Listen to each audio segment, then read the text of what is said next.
My face is paralyzed. It is. Happy Wednesday, everybody. So President-elect Trump has nominated our very own Pete Hegseth.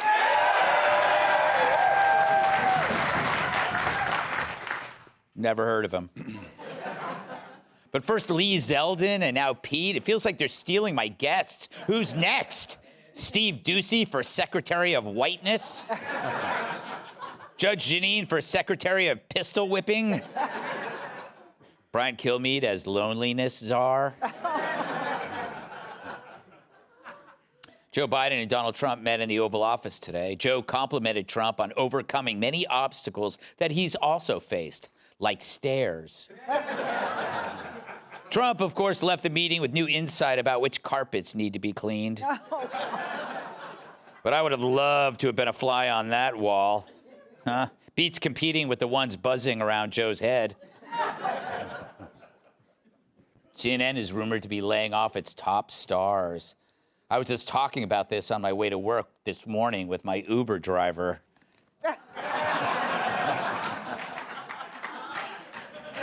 Don Lemon announced he's quitting Twitter. Oh. I learned that from my other Uber driver. During an episode of The View, Joy Behar gifted Whoopi a lasagna for her birthday. Joy said giving away that lasagna was the most difficult decision of her life.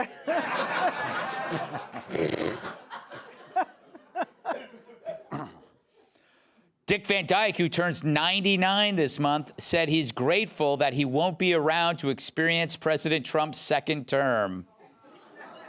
Yeah, I said that the first time, said one man. Poor guy. Elon Musk and Vivek Ramaswamy will head up the Department of Government Efficiency. Government workers wishing to help can submit their resignations. There we go.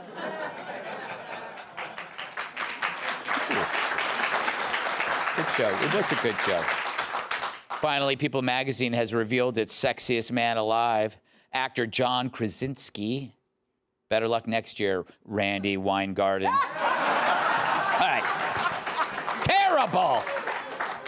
Terrible. All right. So Donald Trump is yet to take office, and he's already making an impact. And not just on China, Russia, and Dr. Jill's plans for installing bedside commodes at the White House. No, Trump is also decimating cable news. MSNBC ratings have plummeted since he won. It's so bad, Joy Reid's wigs are looking for work at Jesse Watters' primetime.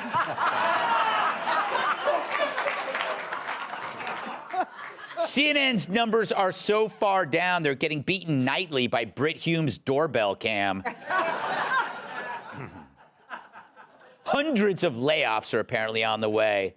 And I know that it's mean, but it would be hilarious if CNN fires Brian Stelter a second time.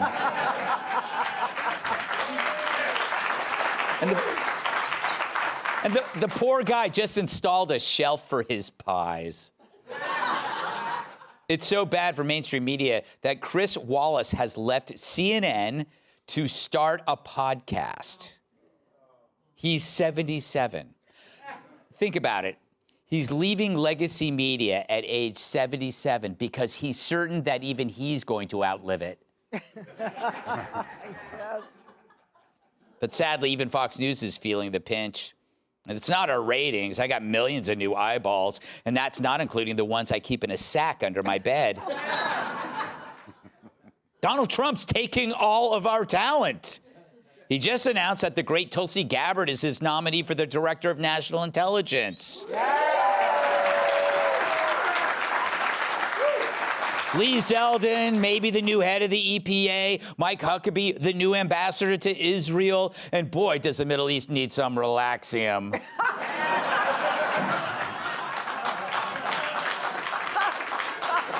Of course, Hegseth is the new Secretary of Defense, we hope, but as expected, as Trump loads up his cabinet with renegades and badasses, the left is melting down. They simply can't believe Trump's putting in place real people, the kind that are loyal to America, and not the usual suspects you find on jets to Epstein Island.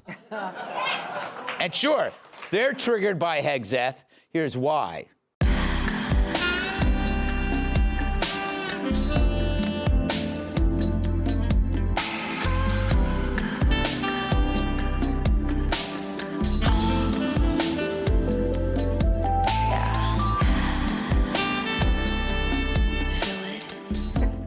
That's it. I'm gay. Again. Not a big shock, was there? Please. A lot of mouths on the floor right now. What? Yeah, stop it. But here's your expected hissy fit to Hegseth's nomination. Pete Hegseth for Defense Secretary. What do you think? I'm shocked, truly, and this is exactly what we worried about and we warned about Donald Trump, which is that he is going to appoint unqualified loyalists to shape this government into his own personal fiefdom. The pick was a surprise on Capitol Hill, where one senator literally said, wow. In the pre-Trump world, it would be impossible for a Pete Hegseth to get through the Senate confirmation process for any job in government. They will have no problem voting for any ridiculous, incompetent Trump appointee. Ugh. You know what's really bothering these idiots? Well, first, Pete Hegseth is a man, obviously. Not so obvious, Biden's choices.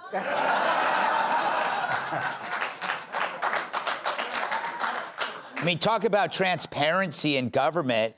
When you see our men, they're not hiding behind a skirt or stealing them. Pete was way ahead of everyone else on the decline of our fighting forces. He was the first, most persuasive voice bent on preserving the lethality of our forces, which was under attack from within, thanks to the scourge of identity politics. Identity politics did three things to the military. It undermined meritocracy, the necessary ingredient for commanding a lethal force. It splintered the fighting forces into competing self-interests. And it put targets on troops who resisted, branding them as extremists who warranted investigation. No wonder the media is using the appeal to authority fallacy to smear Hegseth. Who is this guy, they mutter. Well, he's a two-time Bronze Star winner. I've got 3. And he's been in the service for decades. And he's the guy who's about to kick your asses to the curb. But Pete's not the only one who will force useless careerists to update their resumes. Trump just announced that Elon and Vivek will be heading a new commission known as the Department of Government Efficiency. So that vast sucking sound you hear is the sound of the swamp finally being drained. It's either that or I just ate Indian food. I apologize. So how bad will it be? Well, when Musk took over Twitter, he reportedly fired 80% of his personnel inside the first month, which explains why on the way to work this morning, I saw Mayor Pete pumping gas at a Sunoco station. Now, if you think that firing 80% of the federal workforce is going too far, you might be right. It takes 15 workers each day just to fasten Jerry Nadler's pants. I know, it's worth it. Thank you. But America's debt is $35 trillion. That's a 35 with 12 zeros. That's as many zeros as Kat's dating history. We've got one shot here to save what has been the greatest experiment in government and human freedom of all time. And I get the feeling we're about to see more changes in a single administration than we've seen in Pelosi's face. And this time, it's going to be stuff that people actually want and need and actually voted for. No wonder it's going to be carried out by people from a cable news network that people actually love. Let's welcome tonight's guest. She once co-hosted The View and still can't get the smell off her shoe. Host of the Michelle Tafoya podcast, Michelle Tafoya. Even RFK Jr. is like, what's the deal with his voice? Comedian Jim Florentine. She wants to have more babies and then cure her rabies. New York Times bestselling author and Fox News contributor, Gutfeld.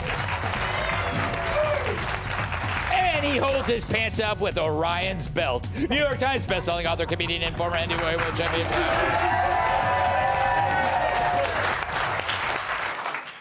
so, Michelle. I can't get the smile off my face, and it's already, it's Wednesday. I still feel great with all these new faces. What do you think what are you expecting? There's something in business called innovative disruption. And so people got really excited and bold and started, I'm a disruptor.